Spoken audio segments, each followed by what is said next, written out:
दोस्तों CUET common university entrance test ये एक सेंट्रल लेवल का एग्जाम है। अब लगभग सभी क्लास 12 वाले बच्चों के लिए ये एग्जाम देना मैंडेटरी हो गया है। अभी एग्जाम इतना बड़ा है, हर एग्जाम की तरह इस एग्जाम के भी कुछ अपने रूल्स हैं, कुछ अपनी पॉलिसीज हैं जो कि इसकी एग्जाम की conducting agency national testing agency उसने बनाई हुई है और उन सभी पॉलिसीज की अधूरी जानकारी आपके लिए परेशानी का सबब बन सकती है।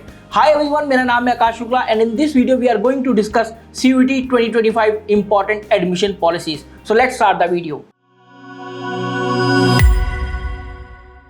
सबसे पहली पॉलिसी ये है कि 2022 से ही अब ये मैंडेटरी हो गया है सभी क्लास 12 वाले बच्चों के लिए कि अगर उनको अब सेंट्रल यूनिवर्सिटीज के अंदर एडमिशन लेना है तो उनको CUET एग्जाम से होकर गुजरना पड़ेगा। इसके अलावा कुछ state private deemed to be universities भी लिस्ट के अंदर है, तो सभी कैंडिडेट को ये सुझाव दिया जाता है कि वो जाएं एक बार इसकी ऑफिशियल वेबसाइट पर जरूर चेक कर लें कि कौन कौन सी यूनिवर्सिटीज हैं जो कि अभी CUET का स्कोर एक्सेप्ट कर रही हैं। अगर मैं आज की बात करूं तो 260 से भी ज्यादा यूनिवर्सिटीज हैं जो कि CUET का स्कोर एक्सेप्ट कर रही हैं। दूसरी इंपॉर्टेंट पॉलिसी ये है कि अगर हम CUET एग्जाम के पैटर्न की बात करें तो यहाँ पर 3 सेक्शन होते हैं। पहला तो होता है लैंग्वेज टेस्ट, दूसरा होता है डोमेन टेस्ट, तीसरा होता है जनरल टेस्ट। लैंग्वेज टेस्ट और जनरल टेस्ट तो बच्चों को एक बार समझ में आ भी जाता है, लेकिन डोमेन टेस्ट की बात करें तो यहाँ पर 29 अलग अलग डोमेन सब्जेक्ट हैं। बच्चे ये कंफ्यूज रहते हैं कि हमको कौन सा डोमेन सब्जेक्ट पढ़ना है, तो ये NTA भी और बहुत सारी यूनिवर्सिटीज भी बच्चों को सुझाव देती हैं कि बच्चे उन्हीं डोमेन के लिए प्रिपेयर करें या उन्हीं डोमेन के लिए CUET एग्जाम में अपीयर हो जो कि वो क्लास 12 में पढ़ रहे हैं या पढ़ चुके हैं। एग्जाम्पल के तौर पर अगर आप एक ऐसे स्टूडेंट हैं जिसके पास physics, chemistry, maths, English, physical education, Hindi ये सब्जेक्ट हैं क्लास 12 के अंदर, तो ये आपके लिए मैंडेटरी हो जाता है कि आपको physics, chemistry, math, physical education as a domain subject fill करने हो CUET एग्जाम में और उनको प्रिपेयर भी करना हो। तीसरा इंपॉर्टेंट रूल या पॉलिसी अभी आप जान लीजिए कि BA LLB की अगर हम बात करें, यूनिवर्सिटी ऑफ दिल्ली तो BA LLB अभी तक नहीं कराती है CUET एग्जाम के थ्रू, लेकिन बहुत सारी यूनिवर्सिटीज हैं BHU और यूनिवर्सिटी ऑफ इलाहाबाद जो कि BA LLB का कोर्स प्रोवाइड करती हैं और वहां पर वो legal studies as a domain subject compulsory रख देती हैं। लेकिन उनके साथ कोई भी ऐसी पॉलिसी या एलिजिबिलिटी क्राइटेरिया ऐड नहीं है कि लीगल स्टडीज बच्चे के क्लास 12 में पढ़ा होना चाहिए। तो अगर आपके पास लीगल स्टडीज नहीं है क्लास 12 के अंदर और आप BA LLB को परस्यू करना चाहते हैं तो आप legal studies as a domain subject भी फिल कर सकते हैं। एक कॉमन कॉम्बिनेशन में बता देता हूं कि आपको लैंग्वेज टेस्ट प्लस वो सभी डोमेन जो कि आप क्लास 12 के अंदर पढ़ रहे हैं वो और legal studies plus general test के अंदर अपीयर होना होगा BA LLB ऑनर्स के लिए। चौथी important admission policy CUET exam के लिए ये है कि आप लोग 3 डोमेन सब्जेक्ट में ना अपीयर होकर 4 डोमेन सब्जेक्ट के अंदर अपीयर हो, उनके लिए प्रिपेयर भी करें। जैसे अगर आपके पास कोई भी ऑप्शनल डोमेन सब्जेक्ट भी है, होगा वो फिजिकल एजुकेशन या कंप्यूटर साइंस, तो आप उसके अंदर भी अपीयर हो।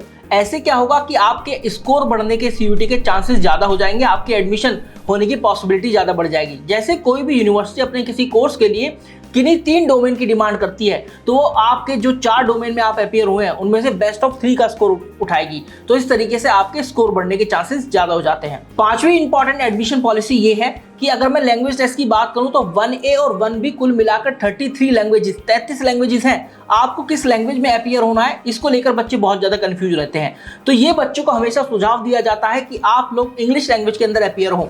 और चाहे 2022 की बात करें, 23 की बात करें, 24 की बात करें, सभी सब्जेक्ट टेस्ट जो भी CUET एग्जाम के हैं कुल मिलाकर 63 सब्जेक्ट टेस्ट है अभी तक, और उनमें से इंग्लिश लैंग्वेज हमेशा सबसे ज्यादा कॉम्पिटिटिव और सबसे ज्यादा बच्चे जिसके अंदर अपीयर रहे हैं ऐसा टेस्ट रहा है। तो अगर आप इंग्लिश लैंग्वेज टेस्ट के अंदर अपीयर हो जाते हैं तो आप BA ऑनर्स इंग्लिश जैसे कोर्सेज के लिए एलिजिबल हो जाते हैं। साथ साथ कुछ यूनिवर्सिटी जैसे गुरु गोविंद सिंह इंद्रप्रस्थ यूनिवर्सिटी बोलती है कि इंग्लिश लैंग्वेज मैंडेटरी होना चाहिए, तो आप ऐसी यूनिवर्सिटीज के लिए भी एलिजिबल हो पाते हैं। छठा इंपॉर्टेंट रूल ये है कि CUET एग्जाम की बात करें तो यहाँ पर डोमेन सब्जेक्ट को B1 और B2 2 लिस्ट के अंदर डिवाइड करा गया है। अगर आप ऐसा क्लास 12 के अंदर डोमेन सब्जेक्ट पढ़ रहे हैं जो कि उस लिस्ट के अंदर शामिल नहीं है तो आपको उसका क्लोजेस्ट डोमेन चूज करना पड़ेगा, उसी को प्रिपेयर करना होगा और उसी में CUET एग्जाम के अंदर अपीयर होना है। फॉर एग्जाम्पल, अगर आपके पास बिजनेस मैथमेटिक्स है क्लास 12 के अंदर, उसके बावजूद भी आप CUET एग्जाम में मैथमेटिक्स के अंदर अपीयर हो सकते हैं क्योंकि business mathematics as a domain subject CUET exam के अंदर नहीं है। सातवीं इंपॉर्टेंट एडमिशन पॉलिसी ये है कि सभी स्टूडेंट जो कि CUET एग्जाम के लिए एस्पायर कर रहे हैं, उसको प्रिपेयर कर रहे हैं, सबसे पहले आप ये डिसाइड कर लीजिए कि आपको कौन सा कोर्स और यूनिवर्सिटीज चूज करना है CUET फॉर्म फिलिंग के दौरान। ये सबसे इंपॉर्टेंट पार्ट होता है CUET एग्जाम की प्रिपरेशन का। 8वीं इंपॉर्टेंट एडमिशन पॉलिसी ये कहती है कि नेशनल टेस्टिंग एजेंसी जो एनटीए है वो खुद बच्चों को सुझाव देती है कि आप किसी भी कोर्स या यूनिवर्सिटीज को अप्लाई करने से पहले उसका एलिजिबिलिटी क्राइटेरिया जरूर देख लें, क्योंकि आप उस एलिजिबिलिटी क्राइटेरिया के अनुसार जो भी सब्जेक्ट टेस्ट का चुनाव करेंगे उन सभी की डिटेल्स एनटीए खुद यूनिवर्सिटीज के साथ भी शेयर करेगी। तो आप ऐसी कोई भी गलती ना करें जिससे कि आपको रिजेक्शन का सामना करना पड़े। 9th important admission policy CUT 2025 के लिए वो ये है कि केवल सीयूटी एग्जाम के अंदर अपीयर होने से ये नहीं साबित होता कि आप यूनिवर्सिटी के या किसी कोर्स के या किसी कॉलेज के अंदर एडमिशन ले पाएंगे। आपको अलग से भी यूनिवर्सिटी की वेबसाइट पर जाकर वहां पर फॉर्म फिल करना होगा, उसके एडमिशन प्रोसेस का हिस्सा बनना पड़ेगा। सीयूटी केवल आपके लिए एक गेटवे है जिसके स्कोर के बेस पर आपका उस यूनिवर्सिटी के किसी कॉलेज या कोर्स के अंदर एडमिशन हो रहा होगा। 10वीं इंपॉर्टेंट एडमिशन पॉलिसी जो कि सभी बच्चों के लिए गुड न्यूज भी साबित हो सकती है। खुद एनटीए नेशनल टेस्टिंग एजेंसी ये बताती है कि सीयूटी एग्जाम के लिए एज सच कोई एलिजिबिलिटी क्राइटेरिया नहीं है। एलिजिबिलिटी क्राइटेरिया किसी भी यूनिवर्सिटी के कोर्स के लिए सजेस्ट किया जाता है। तो आपको अगर ये देखना है कि आप सीयूटी एग्जाम के लिए एलिजिबल हैं या नहीं, सबसे पहले तो आपको कोर्स या कॉलेज या कोर्स या यूनिवर्सिटी डिसाइड करनी होगी।